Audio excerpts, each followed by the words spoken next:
Hey gang, welcome to the Wilson Combat Channel, where among other things, we read your commentary and listen to them.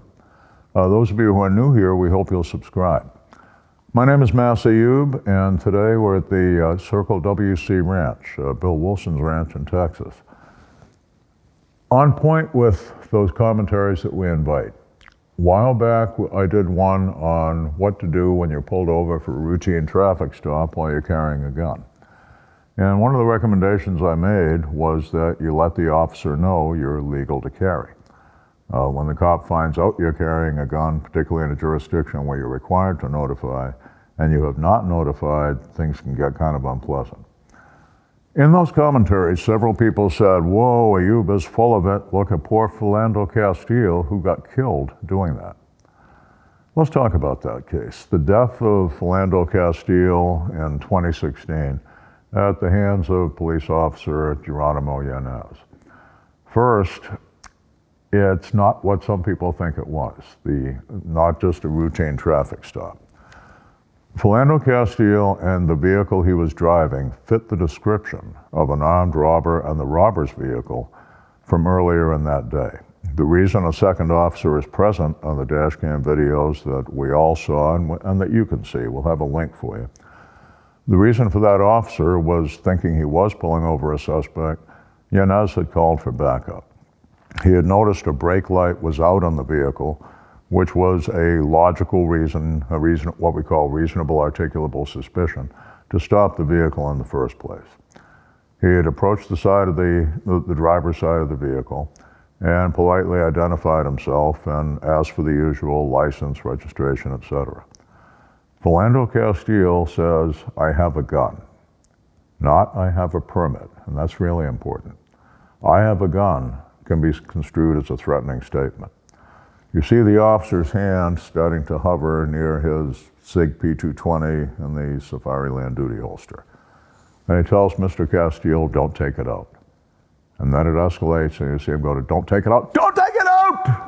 And then the shots are fired, 7 .45 caliber rounds, and Philando Castile is dead. Now, in the moments between the pullover and the shooting, when the window rolled down, Yanez first noticed and testified to a very strong odor of marijuana. Unknown to him, Philando Castile had a long history of being a scofflaw, not a criminal per se, but someone who accumulated a lot of traffic tickets and who seemed to enjoy thumbing his nose at authority. He did have a concealed carry permit, but the important thing is he didn't say, "I have a permit to carry," which says, "I've been checked out by law enforcement and I'm a card-carrying good guy." He said, "I have a gun."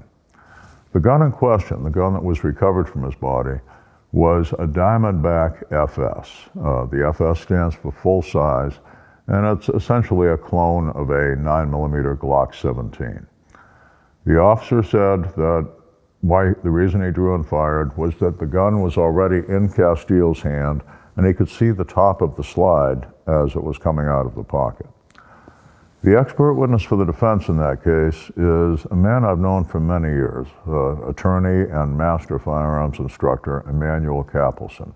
Manny explained that he had examined the shorts that Philando Castile was wearing at the time of his death and the pistol. The gun did not conceal in the pocket. Had he been outside the car and standing, it would have been open carry. The back of the slide, the top end of the slide, and the entire grip frame would in fact have been visible. There were people who said he was reaching for his wallet and the cop panicked and shot him by mistake. Philando Castile's wallet, which did contain the concealed carry permit, was in a different pocket entirely. People said he mistook the wallet for a gun. No, the wallet was in a different pocket, and it was brightly colored and striped, and could not conceivably, in daylight, have been mistaken for a semi-automatic pistol. Why did the aroma of pot have an effect on the outcome? When the cop who pulls you over realizes you've been driving while you're high with your girlfriend and a little kid in the car, that tells the cop you're a pretty reckless person who doesn't care much about your life, the safety of other motorists, the safety of the woman you presumably love, the safety of the child who's a passenger in the vehicle you're operating while under the influence of drugs. If that person driving does not care much for his own life and the lives of those with him, he sure doesn't care much for the life of you, the officer. And all of those play into state of mind, which is a critical thing in a case like this.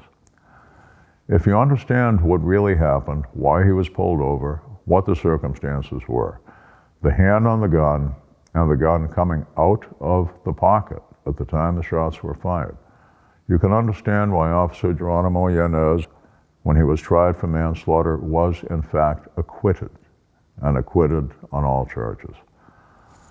We're all human beings here, and all human beings tend to be tribal. One thing that made this case controversial was they were talking about the white officer who had shot and killed a black man. Well, first off, both involved were people of color. Jeronimo Yanez was Native American.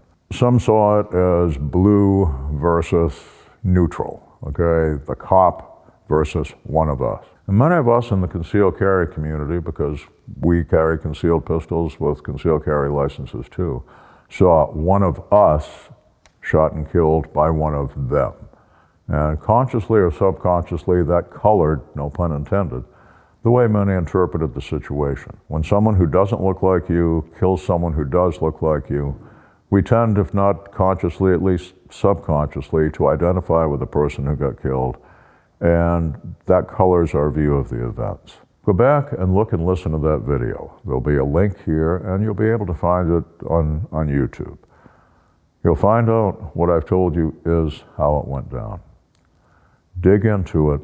What you had here was a tragedy, but it's what's called a victim-precipitated tragedy. Jeronimo Yanez did what any of us who had we been in that situation and saw what he saw and knew what he knew would have done. It's tragic all the way around, but the bottom line of it is, if we don't learn the lesson, Philando Castile died for nothing. The lesson is, don't start pulling a gun when you're dealing with a police officer. It's not, I've got a gun.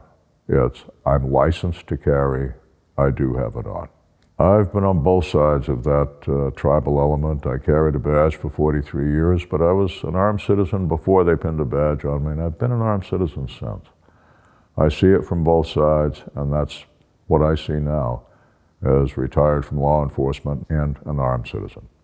The notification is, I'm licensed to carry, I do have it on, not, I've got a gun. Thanks for watching, and once again, you're invited to comment in the space that's provided. We hope you'll subscribe to our channel. We hope to see you back. Thank you.